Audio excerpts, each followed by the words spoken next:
Olá, sejam bem-vindos à Rádio SBOT, o podcast oficial da Sociedade Brasileira de Ortopedia e Traumatologia. Hoje teremos mais um episódio do programa Doses de Atualização, com o tema luxação traumática anterior do ombro, diagnóstico e tratamento. Eu sou Arnaldo Ferreira, professor livre-docente e diretor do Serviço de Ombro e Cotovelo do Hospital das Clínicas da USP de São Paulo. Nós vamos conversar hoje com dois colegas cirurgiões de ombro, o Márcio Schiffer, que é professor adjunto da Universidade Federal do Rio de Janeiro, e médico do grupo de ombro do INTO.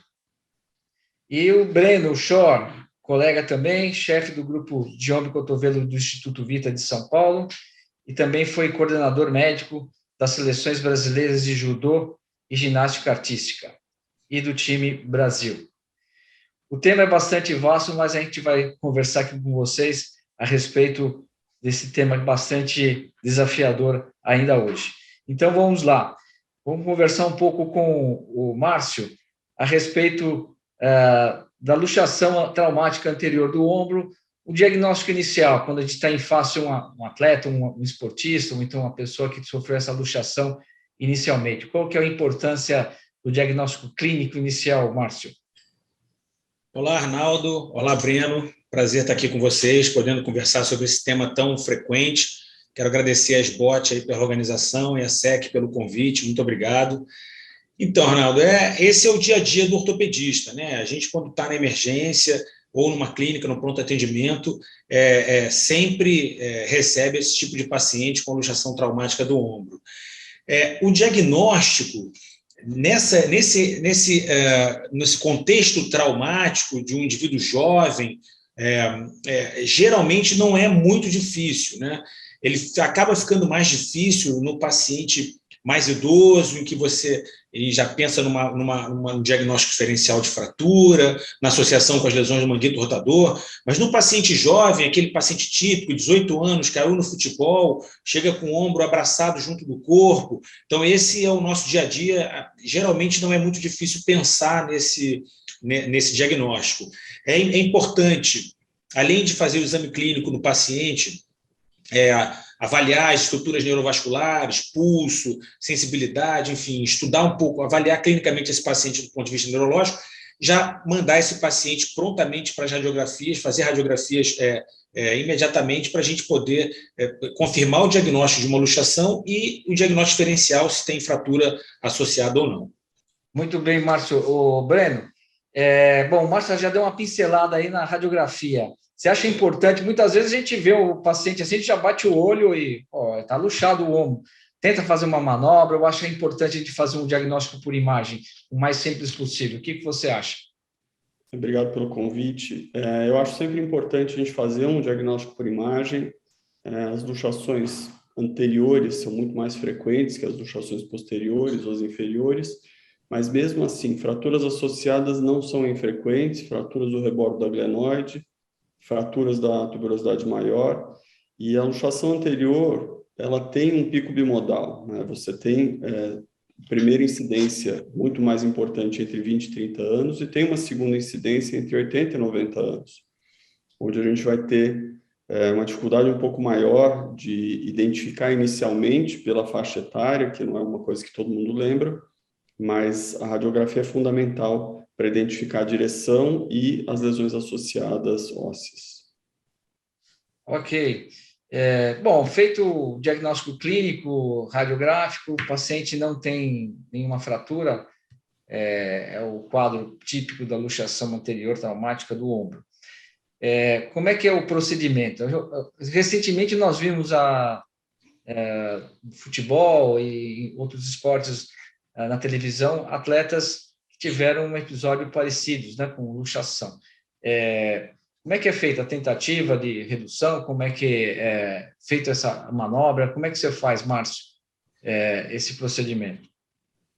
Arnaldo, então, geralmente, se você está no hospital, recebe esse paciente no hospital, o ideal, né, depois da radiografia feita, o diagnóstico feito, o ideal é que esse paciente seja sedado, pelo menos sedado. Estou falando em termos ideais, né? Isso eu falo para os residentes, em termos ideais é isso, mas nas emergências aí, muitas vezes isso não é possível, mas o ideal é que o paciente seja sedado, acompanhado ou por um anestesista ou por um bom clínico aí com experiência em medicina intensiva, sedar esse paciente, porque aí a redução fica muito fácil. Na verdade, quando você seda o paciente e tem um relaxamento muscular, o tipo de manobra que você vai fazer é o menos importante, porque são todas muito fáceis, né? Você reduz o ombro do paciente de qualquer forma. Mas, na impossibilidade de se ter esse tipo de cuidado, e aí eu acho que conversar bastante com o paciente, explicar para o paciente que você vai fazer uma manobra que é para o bem dele, que pode ser um pouco dolorida, mas que vai aliviar. E a manobra que eu uso mais frequentemente é a tração contra tração. É essa que eu frequentemente uso. Breno, você faz alguma coisa diferente? Você que trabalha junto aí de esportistas como esporte de contato, como judô, como é que você já vivenciou isso aí bastante? Me conta um pouco a respeito.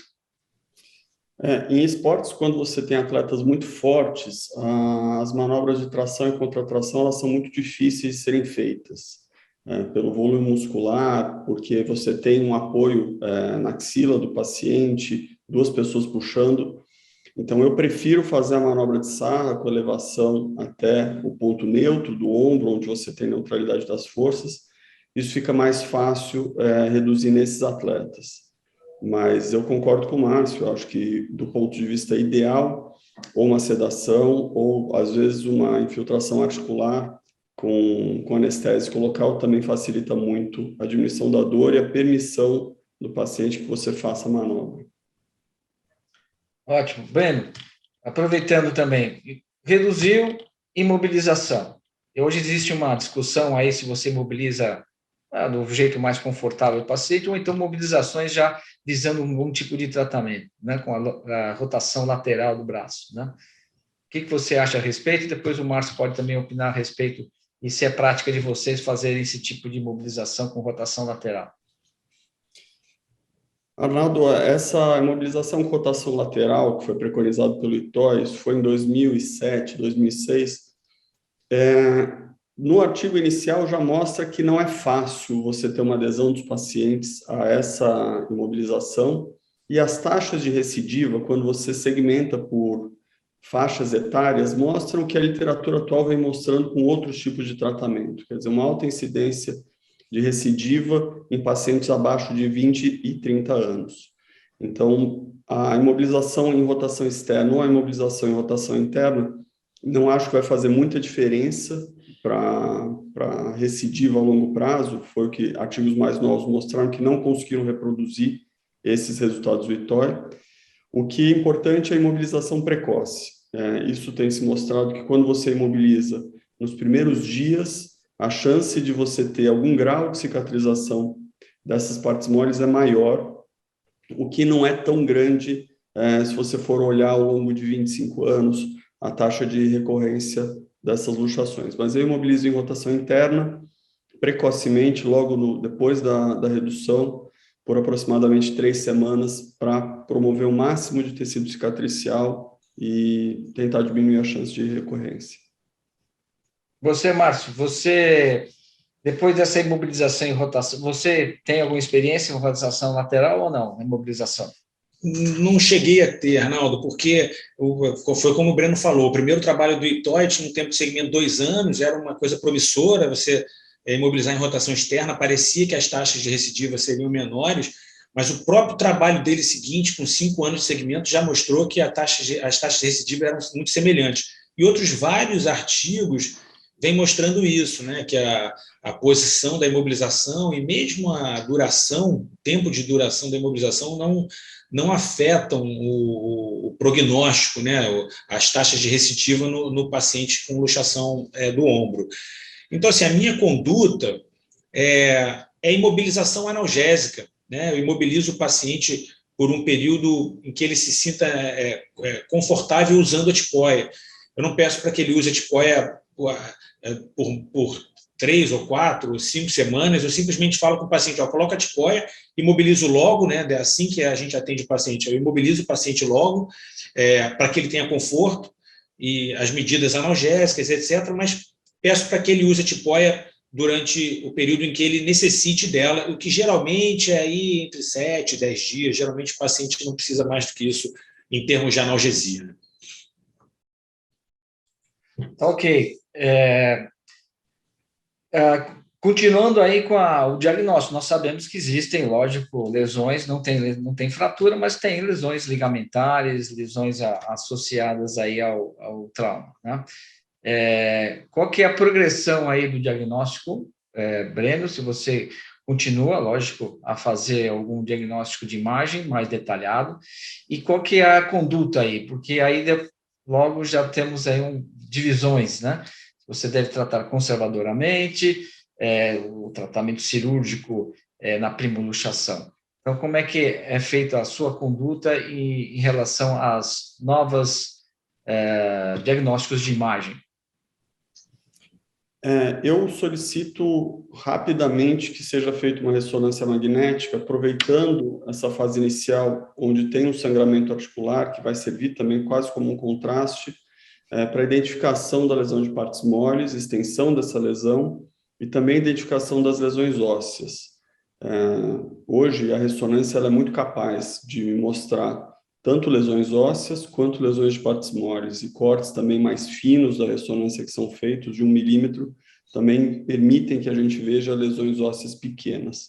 Então, eu espero 3, 4 dias melhorar um pouco a dor e eu peço para fazer uma ressonância magnética para identificação tanto das lesões labiais anteriores quanto as lesões ósseas posteriores e depois as mensurações que a gente pode falar um pouquinho mais na frente, em relação ao glenoid tract e os tipos de lesão.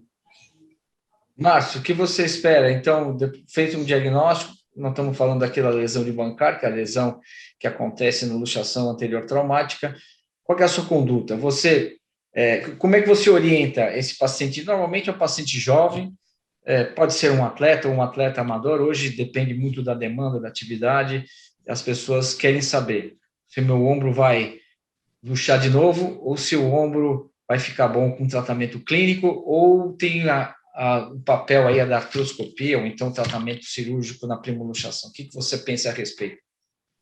Pois a gente tinha, né, aqueles o estudo clássico do Rowe, né, que mostrava que as taxas de recidiva eram muito altas, quase 100%, nos pacientes abaixo de 18 anos, com o primo episódio traumático, também muito alto, abaixo de 20 anos.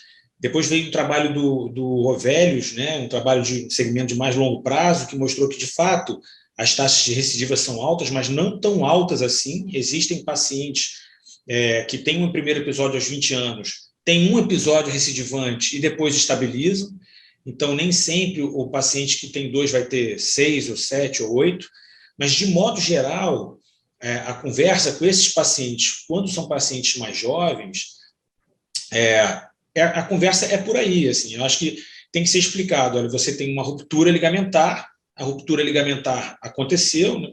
É o ligamento mais importante que segura o ombro no lugar, e a decisão é aguardar, fortalecendo a musculatura, tratando conservadoramente, para ver se isso vai estabilizar o ombro, ou partir para um procedimento cirúrgico para reparar o lábio. Eu, pessoalmente, agora respondendo mais diretamente a sua pergunta, eu não sou um grande entusiasta, Arnaldo, do tratamento cirúrgico no primeiro episódio. Eu não sou um grande entusiasta. Já faço eventualmente, já operei alpinistas, enfim, já operei pacientes para os quais eu expliquei, falei, olha, é essa a situação, mas o homem pode sair do lugar? Pode. Então eu prefiro operar para diminuir essa chance. E eu deixo bem claro que não zera a chance, né, porque diminui a chance. Então, assim, mas eu, de modo geral, eu sugiro que o paciente, depois de um primeiro episódio de luxação, com uma lesão de Bankart simples, a gente não está falando de defeito ósseo, mas uma lesão de Bankart simples, que ele aguarde, faça fisioterapia, faça musculação. Eu geralmente chamo esse paciente no consultório de novo para examinar esse paciente, para ver se ele ainda mantém sinais de instabilidade ou não. Se ele não mantiver sinais de instabilidade, o resultado está feito e o paciente segue, até que tenha ou não um segundo episódio. Mas se o paciente mantém sinais de instabilidade no exame físico, no segmento, aí eu volto a conversar com o paciente e possivelmente indicar a cirurgia. Mas eu não indico de cara um tratamento cirúrgico desses pacientes. Bom, essa é bem polêmico, né? E você, Breno, rapidamente aí, você, como é que é a sua conduta e você que vê bastante atleta nessa situação? Arnaldo, eu acho que a gente tem progredido mais para o tratamento cirúrgico na primoluxação traumática nos pacientes mais jovens, de esporte de contato, e que tenham algum outro fator de aumento da chance de recidiva, ou lesões ósseas associadas, ou hipermobilidade. Eu tenho visto bastante atleta hoje com aumento de esportes de raquete, que são de overhead, e nesses casos onde tem hipermobilidade de pacientes muito jovens, eu tenho indicado logo de cara pela chance aumentada de 50% a 60% de chance de recidiva inicialmente. Uma coisa que é muito importante, que o Márcio falou aqui, é o segmento desses pacientes. São pacientes que, se você trata clinicamente, não segue, pacientes melhoram um pouco e eles voltam à atividade física, e uma dor residual, uma instabilidade pequena, eles acabam não identificando isso como instabilidade e voltam anos depois para você no consultório já com quadros de lesões associadas de cartilagem, que é uma coisa que a gente não gosta de ver quando o paciente volta, que você poderia ter estabilizado e você acabou não estabilizando. Então, eu acho que o segmento próximo é muito importante nesses pacientes, e algum grau de restrição de rotação externa é importante para a gente saber que existe alguma coisa estabilizando esse ombro na frente. Muito bem. Assim, e o tempo de espera? Vocês, decidimos operar o paciente na primeira semana, nas primeiras 3 semanas, 6 semanas de espera. Já vi um trabalho em que houve nos pacientes mais rápido, foram operados nas primeiras 3 semanas, até a 6ª semana, tiveram um pouco de rigidez, tiveram uma recuperação mais retardada, mais longa. Vocês já viram isso? Já tiveram oportunidade? Você, Márcio? Não, Arnaldo, pessoalmente eu não. Até porque, como eu raramente opero esses pacientes logo depois do primeiro episódio, eu não tenho esse tipo de experiência. Uhum. Então, não sei se o Breno tem, já presenciou, já viveu. Você chegou a ver, Breno, assim, paciente, como no joelho, a lesão do cruzado anterior, espera, tinha aquela polêmica de você esperar, processo inflamatório, enfim. Você acha que isso é válido também para o ombro? Eu acho que não, Arnaldo. Se você não tiver uma fratura associada, eu não vejo um aumento significativo do índice de rigidez. O que eu vejo, e tem artigos novos mostrando que se você não opera esses pacientes nos primeiros 6 meses, se é um paciente que você tratou clinicamente, ele ainda tem sinais de instabilidade, depois da 3ª, 6ª semana, que seja, e você espera mais do que 6 meses, aumenta o índice de recidiva. Então, eu não tenho urgência, então eu não saio correndo para operar esse paciente na primeira semana. Eu opero ao longo das primeiras semanas, eu estou falando aí entre 3 e 4 semanas, e faço um segmento de perto nos pacientes que eu opto por não operar. Bom, vamos falar um pouco da situação seguinte, né? Seria o Márcio não operou o paciente, logicamente tratou, tá uma forma correta de você não operar na primoluxação, existe uma discussão muito grande, mas o paciente apresentou recidiva, né? Que é bem comum, vocês já falaram, os pacientes jovens, enfim. Como é que é a abordagem desses pacientes, ô Márcio, na recidiva, e como é que você trata o paciente no tratamento aí das possíveis lesões? Pois isso, como você falou, é comum, e aí eu acho que se o paciente teve o 2º episódio, aí a gente não vai ficar esperando ele ter o 3º, nem o 4º, nem o 5º, para ir aumentando as lesões ósseas e mesmo as ligamentares. Então, se o paciente teve um 2º episódio de luxação, um episódio recorrente, eu já converso com o paciente sobre a necessidade de tratamento cirúrgico. Eu repito os exames, independente do tempo que se passou do primeiro episódio, eu repito os exames porque num novo episódio de luxação ele pode ter agravado as lesões. Então, além da ressonância, eu solicito para esses pacientes uma tomografia computadorizada. É importante a tomografia para a gente avaliar melhor a perda óssea. É possível fazer essa avaliação por ressonância, mas a tomografia é um método mais acurado para isso. Então, geralmente eu solicito uma tomografia com reconstrução tridimensional e, de preferência, eu peço sempre para que seja feito isso, para que se faça uma reconstrução tridimensional separada do húmero e da glenoide. Ou seja, da glenoide da escápula, né, com subtração do húmero, e do húmero como subtração da escápula. Eu peço para que seja feito isso para fazer uma melhor avaliação dessas estruturas ósseas. Você, Breno, bom, assim, foi falado aqui em lesões ósseas, quais seriam, além dessas considerações que o Márcio falou, quais seriam os fatores de risco para esses pacientes? Você vai analisar o paciente do ponto de vista, em termos de tratamento definitivo para ele, tratamento visando também o seu retorno ao esporte, que isso é uma coisa importante. Quais seriam os fatores de risco nesse paciente que já apresenta um segundo, até um terceiro episódio de recidiva? Fala, doutor, eu quero resolver o meu problema, quero voltar a jogar. Como é que você aborda isso? O que você fala para o seu paciente? O trabalho do Pascal Boileau, que fala do ISIS Score, é um trabalho que direciona bastante a gente em relação ao prognóstico. Ele não determina exatamente o que você precisa fazer. Hoje já foi mostrado que não é ferro e fogo, mas ele nos ajuda a identificar. E ele leva em conta a idade da primeira luxação, hipermobilidade, esporte de contato ou esporte acima da cabeça. Ele coloca também se você tem perdas ósseas associadas, tanto da glenoide quanto da cabeça humeral, e ele vai estratificando isso. Antes se colocou um corte inicial de mais do que 6 pontos, e ele percebeu que quando esses pacientes têm mais do que 6 pontos nesse score, eles tinham até 75% de chance de voltar a luxar quando faziam procedimentos de partes moles, e indicava cirurgias de bloqueio ósseo. Quando você tinha um índice entre 6 e 3, você tinha mais ou menos 10% de chance de recidiva, e abaixo de 3 você tinha 5% de recidiva. Então, hoje a gente também usa isso um pouco na avaliação da primoluxação. Então, por isso que estou falando dos pacientes muito jovens, os pacientes hipermóveis, com esporte de contato, são pacientes que já têm chance de recidivar. Você faz uma fixação de partes moles, uma reparação de Bankart, eles têm maior chance também quando você faz o tratamento conservador.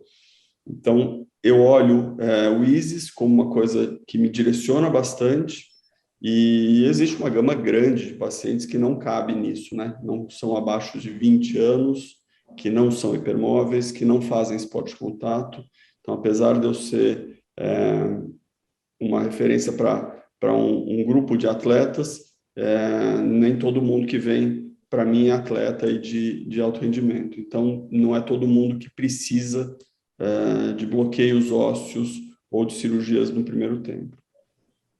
Bom, você já tocou num assunto já que é bastante polêmico, né, do direcionamento do tratamento cirúrgico desses pacientes e quais seriam os métodos, né, de tratamento.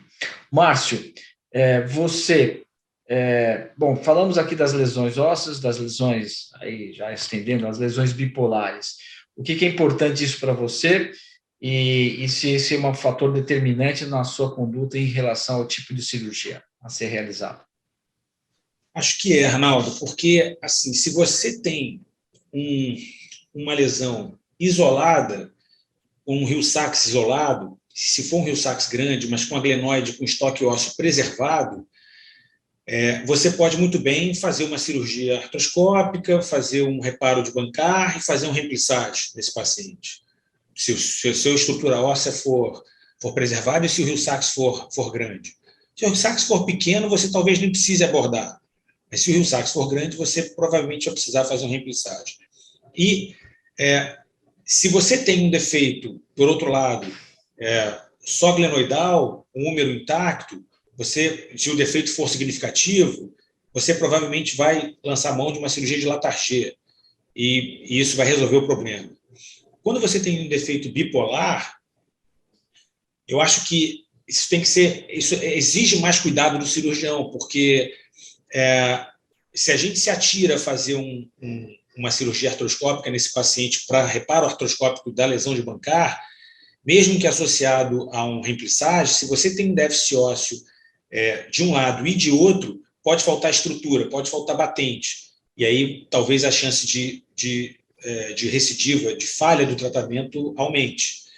Então, nesse contexto, é interessante também o conceito do glenoid track, né? Para localizar especificamente a lesão de Hill-Sachs em relação ao trajeto que a cabeça do húmero percorre na glenoide. Então, são defeitos de Hill-Sachs mais mediais ou mais laterais, e a extensão dele também influencia isso. Então, isso eu não chego a calcular para todos os pacientes, eu não calculo isso para todos os pacientes, fazer aquela regrinha, 0,83 vezes o diâmetro da glândula, eu não calculo, mas eu acho que é um conceito que a gente deve levar em consideração na hora de optar por um tratamento ou pelo outro. E você, Breno, você usa o conceito do glenoid track, eu acho que você acha importante no nosso arsenal aí para você fazer o diagnóstico correto? Eu uso.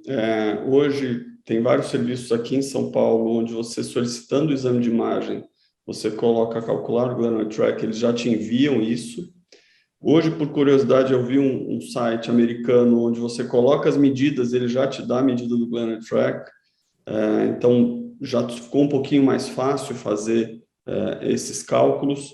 E eu uso, e a tendência que a gente tem tido aqui no nosso serviço, onde a gente faz bastante cirurgia de Latarjet por via artroscópica, em alguns pacientes com perdas ósseas maiores, associar o Latarjet e o remplissage no mesmo procedimento. Muito bem. Nós temos aqui basicamente 3 procedimentos no tratamento da luxação recidivante, né? O Bankar artroscópico, o Bankar artroscópico com remplissage, logicamente avaliando também as lesões ósseas on track, né? E o Latarjet, né? Há espaço, não sei se vocês, na formação de vocês, eu tive essa formação de fazer, já se fala hoje no Bankar aberto, né? Há espaço para o Bankar aberto, né? Para você, num paciente de contato, ou já tiver experiência, ou hoje se está discutindo de novo na literatura. O que vocês pensam a respeito? Ou essas 3 modalidades de cirurgias são suficientes para vocês tratarem os seus pacientes? Márcio. Pois é, Arnaldo. Então, uma das primeiras cirurgias que eu fiz de ombro foi justamente um Bankar aberto. Eu era R3, entrei com o meu chefe lá na UFRJ, o Dr. César Fontinelli, e isso já tem quase 20 anos, tem bastante tempo. Ele me pegou lá pela mão e vamos lá fazer. E a cirurgia destacando o subescapular, etc, etc. E a artroscopia, na verdade, vem como a grande vantagem da artroscopia no tratamento desses pacientes é evitar que o subescapular, então íntegro, seja violado. Então, eu acho que essa conquista não deve ser deixada para lá, sabe? Então, por outro lado, a gente vê aí, tem um trabalho do Univaez, relativamente recente, mostrando que as taxas de recidiva dele com Bankar aberto são baixíssimas, né? Mas eu acho que é de um autor em especial. Eu não sei se, Arnaldo, não sei se você e o Breno têm acesso, mas eu não acho que, de modo geral, a recidiva da cirurgia de Bankar aberto seja menor do que a de cirurgia de Bankar artroscópico.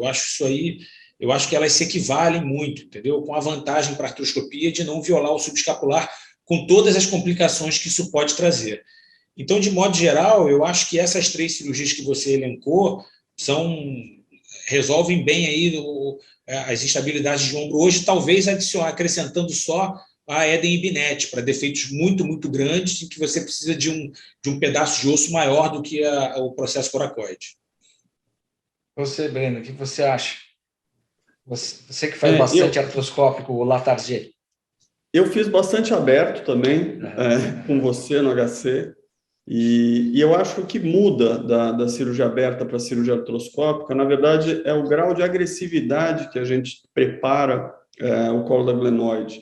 E a tendência no início foi achar que a cirurgia artroscópica é uma cirurgia que você não precisava preparar muito bem o colo da glenoide e você produzia um tecido cicatricial de má qualidade. O que a gente tem feito, né? Eu acho que a cirurgia de bancar aberto ainda tem espaço, quando você não tem defeito ósseo, ou quando você tem não cabe dentro de grandes riscos de aumento de recidiva.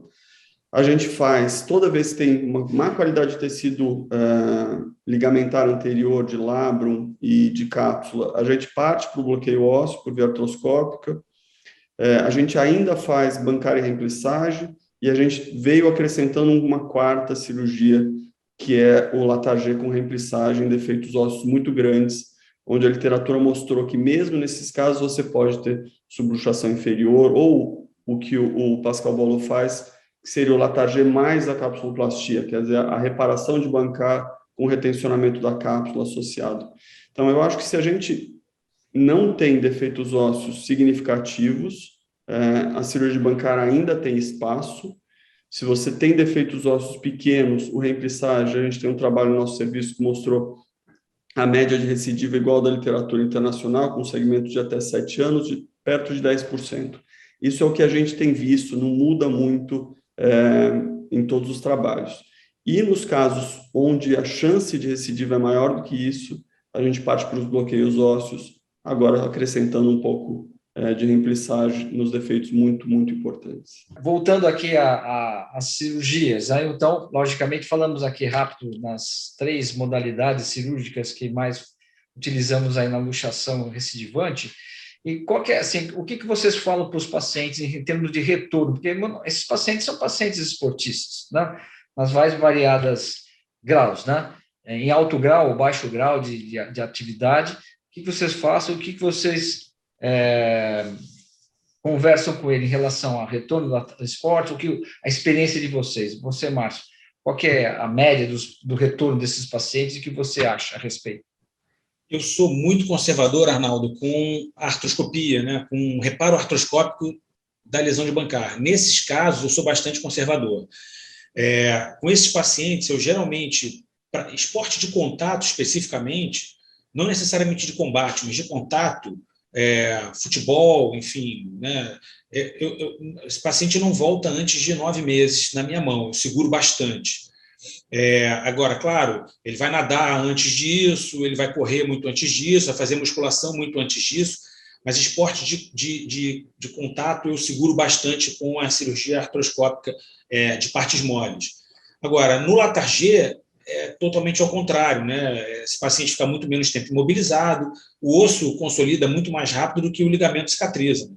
Então, você está apto a liberar esse paciente para treinamento, mesmo de esporte de combate, mesmo para luta, muito antes disso, 3, máximo 4 meses, né? Esse paciente já está treinando de novo. Então, isso, inclusive, quando você explica isso para o paciente, às vezes você pega um paciente borderline, você pega um paciente que está no limite da indicação entre uma e outra, quase todos os pacientes, especialmente os atletas, pedem para fazer o Latarjet por conta da reabilitação mais rápida, do retorno mais rápido ao esporte. Né? Você, Breno? Eu penso muito parecido com o Márcio. Eu acho que a cirurgia de partes moles, o bancar artroscópico, ele exige um grau de cuidado pós-operatório muito mais intenso. Tem um trabalho recente que comparou e mostrou isso. Em média, você tem retorno dos atletas com 6 meses nas cirurgias de partes moles e com 4 meses nas cirurgias por via de bloqueio ósseo. O que a gente tem visto nos Latarjets artroscópicos é que o grau de mobilização acaba sendo menor ainda e a rigidez inicial desses pacientes é muito pequena. Então, o nosso corte acaba sendo a consolidação do enxerto por volta de 3 meses quando a gente faz uma tomografia de controle.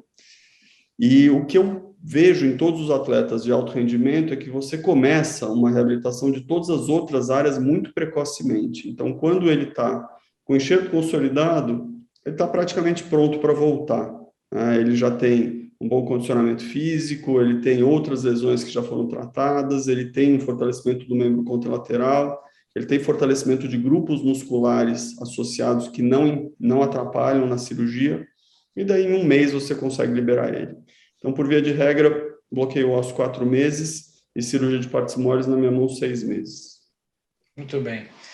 Então, assim, pelo que eu captei de vocês, assim, que hoje está uma discussão muito grande na literatura em relação à artroscopia. Se existe um papel, ela ainda é um papel importante, e vocês acham que a artroscopia, o tratamento do bancário artroscópico, logicamente bem feito e bem indicado, ela tem espaço no tratamento da luxação traumática do ombro? Você, Márcio, rápido, para finalizar. Com certeza. Breno. Eu também, eu concordo. Eu acho que ainda tem espaço para uma cirurgia bem realizada. Muito bem. Terminamos aqui o nosso encontro aqui, o nosso episódio desse programa sobre luxação traumática anterior do ombro, diagnóstico e tratamento. Então, acabamos de ouvir aqui mais esse episódio da Rádio SBOT, o podcast oficial da Sociedade Brasileira de Ortopedia e Traumatologia. Todas as edições estão disponíveis no site da SBOT, www.sbot.org.br, e também nas principais plataformas de streaming. Nos vemos nos próximos episódios. Até lá!